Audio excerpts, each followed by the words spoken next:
It is your buddy, Peace and Harmony with you here today. Much love going out to all the beautiful, empowered harmonizers. We are zooming in and focusing in a little bit more in depth on a great viewer question that talks about the increased anxiety that they are experiencing during this lockdown. Have you experienced an increase of anxiety?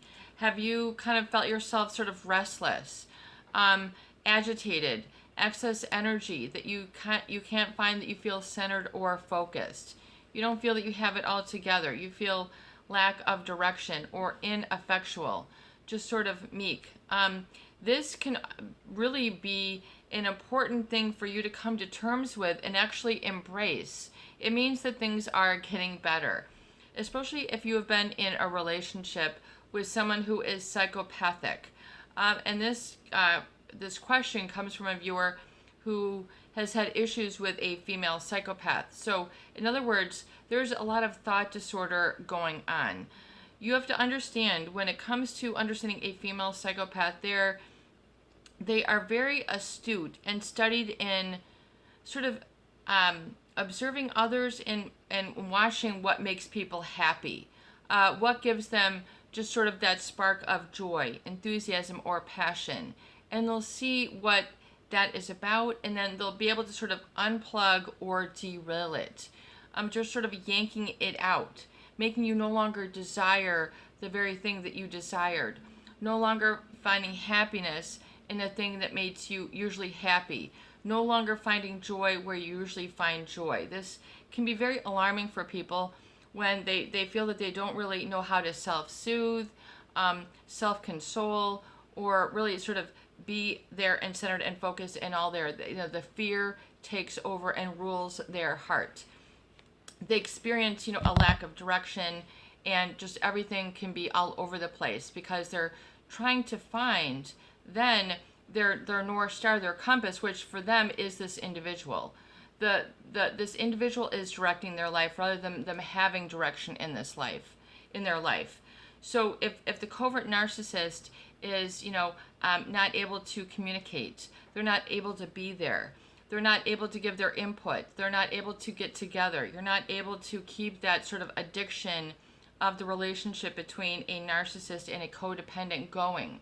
You'll feel withdrawal symptoms, the anxiety, not having your usual outlets.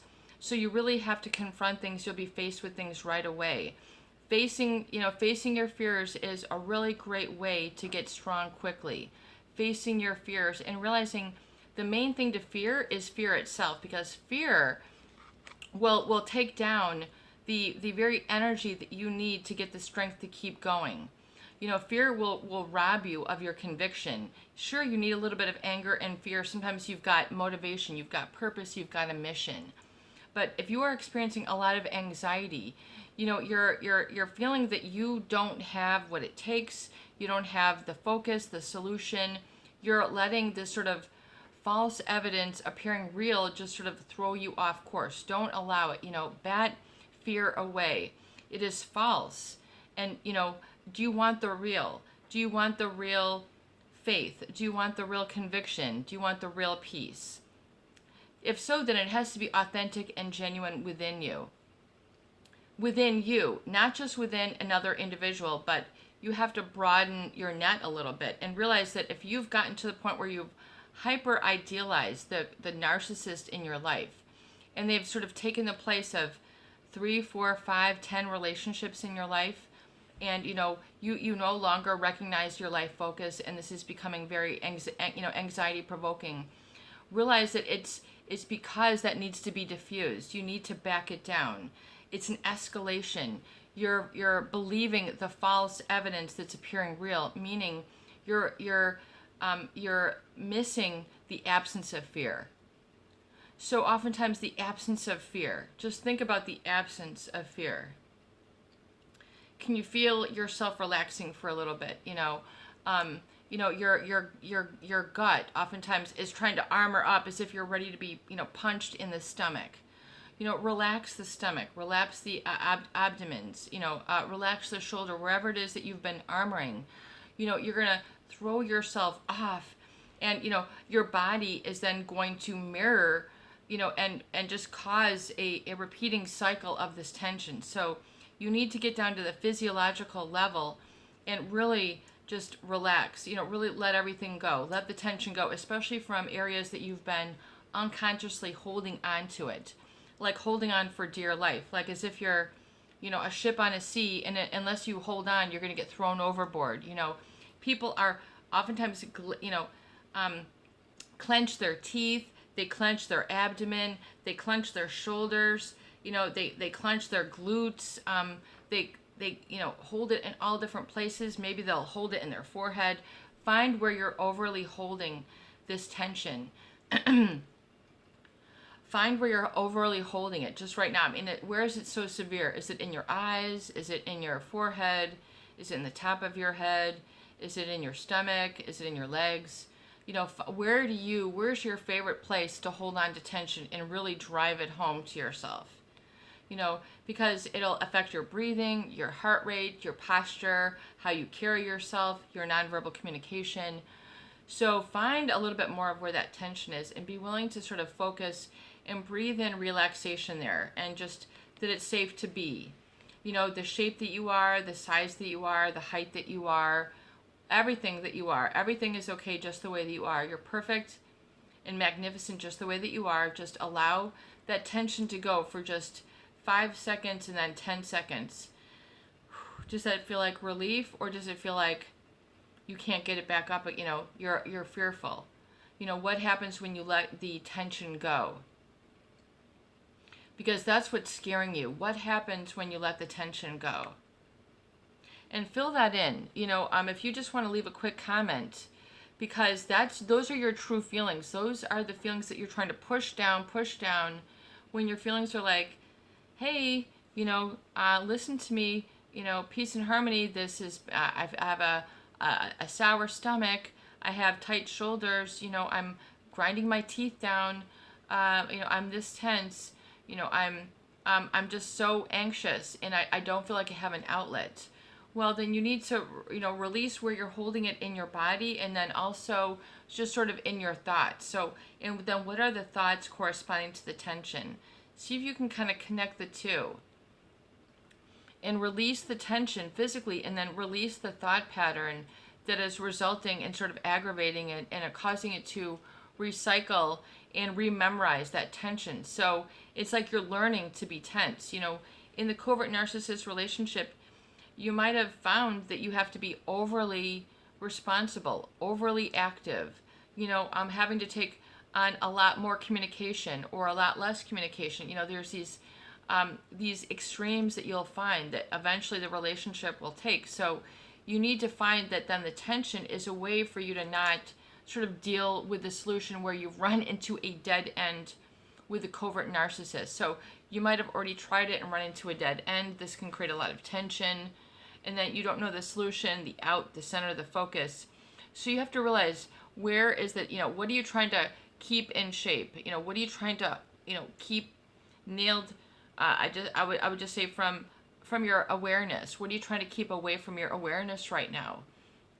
And what do you need to, what is that? And is it really that scary? Or can you have faith in yourself to take the positive action, the positive feeling, to relieve the tension, and to realize you can do it without tension. You can find peace and safety and boundaries and standards without the tension, and knowing what these are, and then enforcing them, and then rehearsing and memorizing these, so you get to know yourself and what you're about, what you'll put up with, what you have put up with, especially if you've put up with too much before.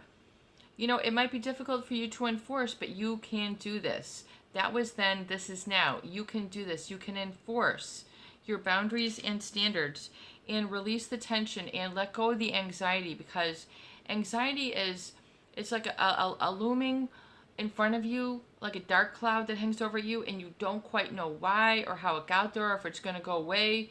You keep looking at the dark cloud, and so it's just, it'll create a perfect storm, so let go of the dark cloud. Just let it go. Just let it go. Let it be. And just, suspend judgment. Just stop judging things, evaluating good, bad, this, that. Just allow that to cease and allow your just to resume to kind of a normal breathing state, and then call on that and say, wow, this feels better. I am going to be centered with focus and grace. I'm going to be centered with focus and grace, and I'm going to breathe, deeply, and I'm going to give my body the oxygen that it needs. I'm going to stop breathing shallowly. I'm going to take the deep breaths and then release that tension, going for a walk, going for a bike ride, going for a quick, whatever it is you like to do, tennis or ping pong or hockey, whatever it is you like to do. What is your little outlet? Do you like to golf? Do you like to make things? Where do you find your best physical release? Is it cooking? Where can you start to make something with your hands and just get a little bit more, focused on an interest for the time being, so that you won't simultaneously be focusing on fear and your interest. You have to be able to let go of that, and then learn how to for yourself.